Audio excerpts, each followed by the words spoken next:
Good evening and welcome to Lekki Prime News. I am Ahmed Kags. The headlines. 2027 Atiku Obi Kwankwaso plot APP NDC as fallback parties. Atiku camp slam Wike warns of authoritarian drift under Tinubu. You are not the court. ADC fires back at INEC chairman, insists Congress will hold. Despite the poor facility, Nigerians' young athletes battle to keep dreams alive. News in detail.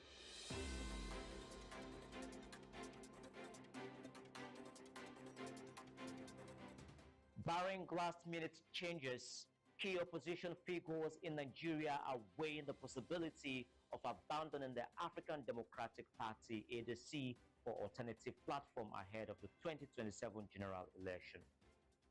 Top politicians including Atiku Abubakar, Peter Obi, and Rabiu Kwankwaso are said to be involved in the high-level consultation following a leadership crisis that has engulfed the ADC. The development comes after the Independent National Electoral Commission (INEC) suspended recognition of all factions of the party's leadership. The decision followed a ruling by the Court of Appeal and ongoing litigation over the party's internal structure. Political insiders warned that the crisis would cripple the ADC's ability to participate in the 2027 elections, including fielding candidates for presidential, governorship, and legislative positions. Sources close to the development allied that the legal battle surrounding the party may extend beyond its primaries and the submission deadline for the party registers, effectively placing any ADC candidate at a significant disadvantage. If the crisis continues and members contest under the ADC and the party eventually loses recognition, they cannot simply defeat to other party afterwards, a source familiar with the matter said.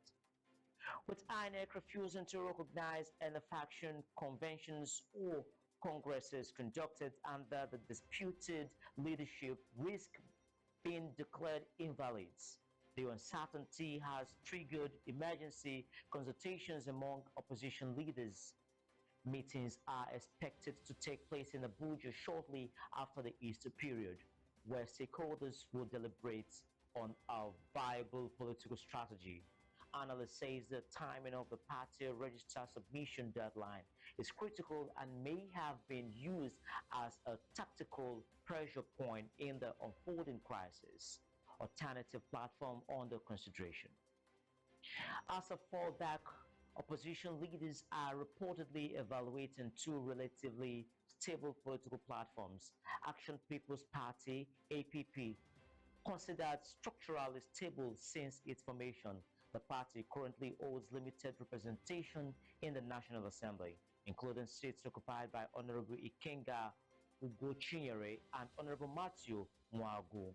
And the New Democratic Congress (NDC), a relatively new party promoted by former Bayelsa State Governor Saraki Dixon. Though it has a minimal parliamentary presence, it is free of internal leadership disputes. Sources indicate that opposition leaders are approaching the situation with caution, and a decision on adopting a new party platform is expected to be kept confidential until more strategic moments to avoid alerting the ruling All Progressive Congress (APC). High stakes for Nigeria's political future as the opposition navigates this complex political terrain. Analysts believe that the next move could significantly reshape the dynamics of the 2027 elections. A unified front under a stable platform could strengthen their chances, while prolonged uncertainty with the ADC may weaken their position in what is expected to be a fiercely contested race. Atiku Media Office has condemned in the strongest term what is described as a disgraceful and dangerous threat issued by the Minister of the Federal Capital Territory (FCT) Wike against journalist broadcaster Shehu Okim Baloye. In a statement released on April 4, 2020, says the media office said Wike's remark on live television suggesting he would shoot the journalist over a professional opinion was reckless and deeply troubling. For a serving minister of the Federal Republic to publicly make such a statement is not just irresponsible, it is a chilling indication of how far his government has drifted into intolerance, lawlessness, and abuse of power, the statement said. It was not a joke or banter, it was a threat clear, direct, and deeply disturbing.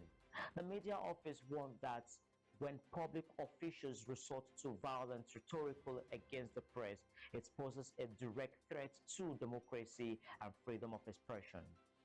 It argued that the indecent reflects a broader pattern within the current administration, alleging that dissent is increasingly met with hostility and intimidation. Minister Wike's outburst is not an isolated incident but part of the worrying trend where criticism is treated as a crime, opposing voices are targeted, the statement added. The office questioned the implication of such remark for press freedom and public safety if a prominent journalist can be threatened so openly on national television. What protection exists of ordinary Nigerian if asked? The Atiku Media Office called for unconditional public apology for Wike to Okimbaloye and the media community, a clear repudiation of the statement by the federal government, as well as concrete assurance for the safety and protection of journalists across the country. It warned that failure to act would reinforce concern about growing intolerance of dissent and the erosion of dramatic norms. Nigerians must not slide into a culture where intimidation replaces dialogue, the statement concluded. The press must remain free and truth must not be silenced by threats, regardless of the source. The African Democratic Congress (ADC) has criticized the chairman of Independent National Electoral Commission (INEC), Josh Amopiton, over comments warning the party against proceeding with its planned Congress and National Convention. The party described the position of the electoral body as a misinterpretation of a Court of Appeal directive, insisting that the Commission was acting beyond its constitutional mandates. In a statement issued on Friday, the agency said INEC's stance amounted to be a distortion of the court's order to maintain the status quo in the ongoing legal disputes within the party. The party said the Commission's interpretation of the status quo ante bellum doctrine was legally flawed and could not be used to suspend the internal functioning of a political party.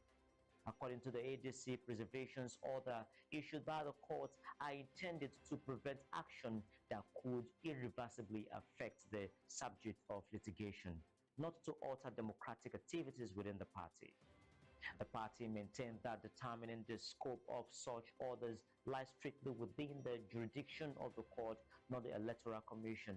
The ADC also rejected claims that conducting its congresses on conventions would undermine ongoing legal proceedings. It argued that the internal party activities carried out in line with the party constitution and the Electoral Act do not invalidate or prejudice propelling the cases. The party noted that no court order has explicitly barred it from holding congresses or its national convention. According to the statement, the existence of internal disputes does not suspend the constitutional rights of a political party to organize and function. The ADC further accused INEC of overstepping its supervisory role by attempting to alter lawful internal processes within the party. Across Nigeria, young athletes such as Rashid Fatai, Awao Olayode, and Gloria Akinyemi are chasing sports dreams in environments plagued by poor facility, overcrowded pitches, and minimal support. Their resilience highlights both the promises of Nigerian talent and the urgent need for investment in school and grassroots sports to preserve potentials and build a sustainable pipeline for national and economic growth. Musura Salami reports Bashir Fatai's football journey began on a dusty school playground in Ondo State long before he ever set his foot in Lagos. Today, the young footballer trains at the Bega Mini Stadium in Lagos, a facility that should represent opportunity but often reminds him of how fragile that dream is. He says when it trains, they cannot train. If it trains, he said, for instance, may not be able to train for the next 2 days because the pitch is bad and there is no proper maintenance. But I told the guidance. He said for him, football was never just a sport but a refuge shaped by family, loss, and chance encounter. He recalled that his father was a football supporter and used to follow him to football viewing centers to watch matches, but after he lost him, he started following his elder brother instead. So these are regular visits packed something deeper. Watching stars like Kevin D, Brian, he began to imagine himself on the pitch. In school, his talent quickly stood out. According to him, he said people started saying early years were far from structured. His secondary school offered limited supporting opportunities and facilities were basic. Still, football found its way to him through friendship. According to him, said when he was school, he introduced the principal's corps. Participation became compulsory for classes. And moving further, he said close friends team captain selected him for the squad. That was how football journey really started. But Ty said his team finished second after losing 4-2 in the final to the school team, but the tournament changed his life. He was selected to train with the school's main team and soon began traveling across Yoruba-speaking states, including Ondo, Osun, and Ogun for inter-school competition. Along the way, one figure remained constant, the school coach, Mr. Akro. Anytime he saw him down, he kept encouraging, he told the reports. He made promises never to give up on football. After leaving his hometown in search of better opportunities, Fatai moved across several states before eventually arriving in Lagos, where he joined the Zenith Emperor FC. Said since then he has been with the club for 2 years, but the challenges followed.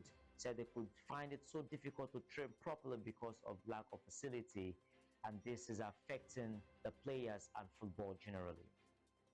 At Bega Mini Stadium, congestion has become another obstacle with the Nigeria Nationwide League. One season approaching, the pitch is overcrowded with teams holding trials. Sometimes they are supposed to train from 7 a.m. to 9 a.m., but they are only given 1 hour. Everything is rushed and it affects the performance in the field. For Fatai, the consequences go beyond missed training season. He said many young players have quietly walked away from football altogether. A lot of young footballers have quit learning for other skills because of the same challenge. As he continues to train on a pitch vulnerable rain, the time pressure and neglect, Fatai believes in the solution lies in collective responsibility. According to him, he said he pleads on behalf of the police, both the government and private sector should come to their rescue. So they need proper facility in Lagos.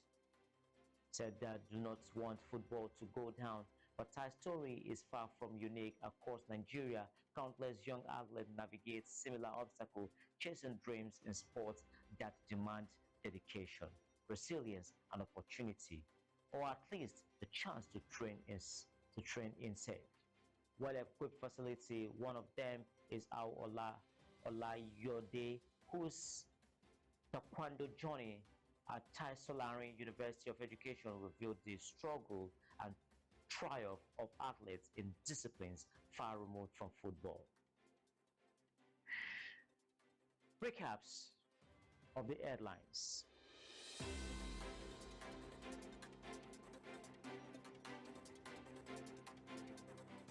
2027 updates. Atiku, Obi, Kwankwaso plots APP, NDC as fallback parties. Atiku camp slams Wike warns of authoritarian drift under Tinubu. You are not the court. ADC fires back at INEC chairman, insists Congress will hold. Despite poor facilities, Nigeria's young athletes battle to keep dreams alive. Stay safe, stay informed, and keep watching Lekki Prime channel. I am Ahmed Kavs.